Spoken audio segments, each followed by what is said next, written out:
everyone, I'm here to show you a year ahead reading that you can do for yourself, combining runes and the tarot. Now, I like to combine two different systems, in some of my readings. And for those of you that have worked with me, gotten readings from me, you know that I combine tarot and Lenormand together. But for this year ahead spread, I am combining tarot and runes. And the reason I do that is because runes are really good at giving you an overall tone to something. They describe what the energy is going to be like, but they don't often give you a lot of specifics. And that's why I like to layer it with the tarot, because the tarot can show you how that energy is going to play out. So that's why I like to work with them together. So this is a year ahead reading. Please feel free to adjust however you like this spread. Just so you know, I am offering this on my Etsy shop for the month of December. This is for 2024. So if you want a 2024 year ahead reading from me, definitely check out the shop for that. But you can also just do this for yourself. So I have here a set of rune cards. Now I know rune cards aren't as popular as like the little rune stones or tiles. You can definitely use the tiles as well, whatever it is that you have. You can also use Ogam for this as well if you're familiar with that method. I like to use runes. I'm pretty familiar with the runic system. So I have my runes here. I have 12 here. I have 6 and then another 6 here, and each one represents a month. And then I've pulled one card overall for the year. And so this is just an example spread that I'm using. I've also taken out the tarot card for the year. Now, I'm using the card that is going to be for me for my birth year. And so how you figure out your tarot card for the year is you take your birth date plus the year that you're reading for and add all the digits up. So for example, my birthday is August 15th. So that's 8. And then we have 15, 1 and 5. And then I'm reading for 2024. So 2024. So we add all those digits up together. And if you get anything over the number 22, you're going to have to reduce it. But we'll talk about that in a minute. So for example, for me, I take 8, which is August, plus 1 for 15. 8 and 1 is 9. 9 and 5 is 14. Okay, now I'm going to look at the year 2024. 14 and 2 is 16. 16 and 0 is 16. 16 and 2 is 18. And 18 and 4 is 22. So I've arrived at the number 22.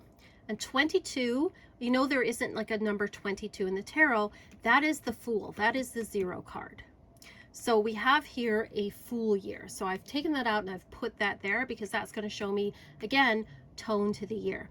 Now let's say your digits added up to 23. Well, what would you do? Well, you add the 2 and the 3 together and you would get 5, which is a Hierophant here, which 5 is the number 5 of the major arcana. If your numbers added up to 16, well, that would be the Tower because Tower is number 16. If your cards added up to 30, let's say, well, 3 and 0 is 3. That would be the Empress, and so on. All right, so we've pulled our rune for the year. We've taken out, for the major arcana out of the deck, we've taken our Fool card out. And so the card on top plus the tarot card here is going to give the overall tone to the year. And you're going to keep that in mind as you read through these cards here. So I have E, which means you, and I have the Fool. So this card, this particular rune is a card of death. It's like the Death card in that it's about letting go. It is about releasing the things that don't work. It's also about prioritizing what matters because we have the arrow here. So it really is about prioritizing what is important and aiming for that and letting go of the things that no longer work. Now this is going to be a very short reading, but I wanted to give you an idea of, you know, kind of what you can do with this kind of reading. So I am giving you kind of an abbreviated version. And you couple that with the Fool. Well, the Fool card's about new beginnings. It's about taking chances. It's about going, you know, on to new horizons. So what this tells me is, if I was reading for someone, is that this is a year of letting go of the old and focusing on what's new. It is the end of one cycle and the beginning of another. And that's going to be something important when we're looking at the whole reading. So then I look at things by month. So we have here, we have Odal for the month of January, and it's going to be coupled with the tarot card the King of Swords. Okay. So Odal is about home and family. And so this might be a month where the person is very focused on, their actual physical home, perhaps. Maybe they are looking for a home. Maybe they are they're making some changes around their home, their physical environment. This could also be family is going to be very important. Stability is very important in the month of January. And then we have the King of Swords here, which tells us that there may be some legal work, some paperwork around the home or around family. So this could be anything from, moving house involves paperwork, involves legality. It could also be about inheritance, issues like that that might come up in the month of January. Then we're going to look at February, and we have the Rad rune here. The Rad rune is about movement. So where this was stability, this is moving forward. This is journeying. This could be actually physically traveling and going somewhere. And then we look at the tarot card and we have the Knight of Pentacles. So Knight of Pentacles is about slow and steady wins the race. So when I look at this would tell me this person in February is moving forward, but maybe it's not moving as fast as they'd like it to. It's saying that they're on a bit of a journey, and this could be a metaphoric one. And it's saying that it's one where they're going to have to take things one step at a time. You can't rush things. You're going to have to do it quite slowly. It could also say as well that they are taking a trip, but it's one in which they're going to take their time. It's not one where they're going to rush through things. It's one where they're going to sort of savor and enjoy things, and that's part of the journey. The next we have Ing here. And Ing is coupled with the Ace of Pentacles. Okay. So Ing's about fertility. So this could literally be if this person is, trying to, have a baby or get pregnant. This is something they might be looking at in the month of March, but they could be very fertile with ideas. And here we have the Ace of Pentacles. So it's saying that there could be a new home on the horizon. Perhaps this person is looking at selling their house here, and then they're going to be going on a journey looking for home, and then they potentially find it here in March. It could also be that there is ideas around a business or around a job. There's opportunities that are coming up for this person in the month of March. Oh, pardon me. And then we have April, and you'll notice that we have the blank rune here. Now, not everybody reads with blank runes, but if a blank rune comes up, we are still going to pull a card here. The blank rune says that either you are not supposed to know what's going to happen, or it is undecided at this point. It is up to you. And so what this would tell me is that in the month of April, that whoever I was reading for, things are up in the air. Anything could happen. That actually is a good thing. Sometimes people see the blank room and they go, oh no, and they feel like a little anxiety. But this could be very much about, there's opportunities really to do all sorts of things, and it is what you make it. It is coupled, though, with the Seven of Pentacles, which is about patience. And so whatever it is that maybe they started here in March is going to require some patience. It's going to take time. It's going to take effort. But it's whatever effort they put in is what the results are going to be. So that is up to that person. So then we would look at the month of May. And here we have the Purth card. Purth, I never know how to pronounce it. And we have the Nine of Cups. So this card is very much about luck and lots. It is about taking a chance. It's also about trusting your intuition, and also about secrets being revealed. And coupled here with the Nine of Cups, which is the wish card, this tells me that this person, that in May, there is a lucky opportunity that comes up. An opportunity of some kind is going to come up in the month of May that is going to be of benefit. And if the person decides to take the risk and go for it, then good things are going to happen out of it. Because remember, people always have choice, right?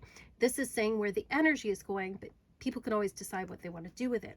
It's also saying that there is an element of spirituality in this month. There's an element of going within, looking at their spirituality, really kind of doing some work on their intuition, maybe on their spiritual side, things like that for the month of May. And then when we look at the month of June, we have the Gaifu card coupled with the Four of Cups. Okay. So Gaifu, or gift, it's about working in partnership. It's about give and take. It's about how you can accomplish more together than you could by yourself. But this card here with the Four of Cups says that there's some kind of dissatisfaction. And so it's saying if you're finding that in the month of June, you're not kind of getting where you want to go, you're feeling despondent, maybe a little bit bored, maybe dragged down by things, to reach out to others, and that somebody may be offering you help, as in the fairy here with the cup. And it's important for you to see that and to reach out for it, because you will be able to accomplish more together than you would by yourself. All right, so that's the first half of the year. And then we're going to move down to the second half. And here we have July, we have Yera or year, coupled with the Empress card. I think these two look really great together. All right, so Yera is about harvest. It's about harvest. And it says that what the work that you put in now is going to come back to you in about a year's time. And when we think here about like these cards here, talking about this new beginning here and having some patience with it, it's saying to continue to have that patience, to continue to put the effort in and know that it'll pay off in the long run. And the Empress said there's a lot of abundance around you. This card too can also talk about harvesting from efforts you've done in the past. And so the Empress card says to share your creative gifts with others, to appreciate the abundance that is around you, to appreciate the generosity that's going on around you, to be creative. And so we have, you know, this kind of abundant creativity, generosity, a sense that things are coming to fruition in the month of July, or that things will come to fruition as long as we keep going. Then we have the month of August, and we have Isa here, and we have the Queen of Wands. So Isa or ice is about stillness. So we have this sort of like patient moving forward, and then August is asking us to be still. And so this might be telling the person that perhaps, you know, August might be a good month to either like plan a vacation or a time to slow down. And so it's saying there is a necessary stillness and slowdown that happens in this month, and that is important to not to try to push things. And we have the Queen of Wands here, which is very much about confidence in oneself and creativity. So again, it's telling us to continue to be creative, but it's saying that it's not so much about putting ourselves out there as it is sort of replenishing ourselves and being still so that we can allow our creativity to continue to grow and to shine. Because if we're always just go, go, go and give, give, give, then, you know, we're not really replenishing our well. And so I think that's what these two cards together might mean for this person. And then we have September, and we have Man, or Manus it's sometimes called, coupled with the Hierophant card. Okay, so this is a card that often speaks about talents and career and working within a community. And here we have the Hierophant card here. So it's saying that either this person is learning from others and developing their skills, or they're helping others to develop their skills. And maybe it's a bit of both. So it shows September is really a time of learning and growing and working together with others in community. And I think that's why it might be important for this person to take a rest over here, because it's saying there's going to be a time when you are working with others and in community and helping others to learn and to grow, and learning to grow yourself in the month of September. And then we have October here. We have Win or Joy, coupled with the Temperance card. So October shows community and celebration. It shows here that this person is going to be getting together with others, perhaps part of a community that is celebrating, or, you know, maybe putting on some kind of festivity. And then the Temperance card is about finding the balance that works for you, being patient. It's also, you know, I think about like community and heritage as well with these cards, because Temperance is about also the guidance on the other side. And so this is really a month of joyful celebration, of honoring those who've gone before, but also of celebrating and being around people, and finding, you know, kind of the happy spot in this person's life. And then we have November. In November we have Asa, and here we have the Ten of Wands. So this shows me that November might be a very busy month for this person. The Ten of Wands is about taking on too much and responsibility. And then we have Asa here, and Asa is about communication and passing on knowledge and learning. And so it says that this person may be in a position in November where they are passing on knowledge and learning to people. They are communicating with others, and it might be overwhelming. And it might be something where they have to set some boundaries, ask for help, delegate something, so they're not feeling like they are over responsible or that they are carrying everything on their own. And then we have January. And we have Tear here. And we have the Page of Wands. So Tear is about justice, and it's about truth, and it says we need to act with integrity. And it may say that there's even like a legal issue that comes up, or something where you have to make a very clear decision, where you have to kind of stand in integrity. And the Page of Wands is saying that, you know, the Page of Wands often comes up when a friend brings us good news. And so we may have to stand up for a friend, or, you know, a friend may stand up for us. It could also be that we are asked to not abandon our inner creative voice, because that's also the Page of Wands, and to make decisions with integrity, especially when it comes to the creative work that we do. So that's abbreviated reading, but you can see how the tarot kind of adds to the story. The runes here, they bring us the energy. They tell us what the energy is like for that month, but the tarot cards show us how that energy is playing out, what that actually looks like in that month. And then when we relate it over here, what we can see is that this is a cycle of beginnings and endings for this person. And we see that theme here in that this person, you know, is letting go of some things here. There's new opportunities being brought in, and they're being asked to be patient with things as things grow. And that may mean setting boundaries or saying no, or making times to rest in their lives. So you can see how these kind of all work together. So let me know what your thoughts are on this spread. What do you use runes? Do you like to combine different systems? Let me know which ones you like to combine. Again, if you are interested in me reading for you, I have this year ahead reading on my shop just going to be for the month of December. I also have a year ahead God and Goddess reading that is always on my shop that looks more at the archetypes that you're working with for the year. So if you're interested in that, you can check out that too.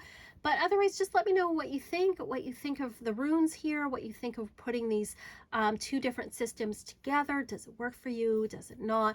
Let me know what your thoughts are. And again, I'm sending you so much love. And as always, peace and love and rock and roll.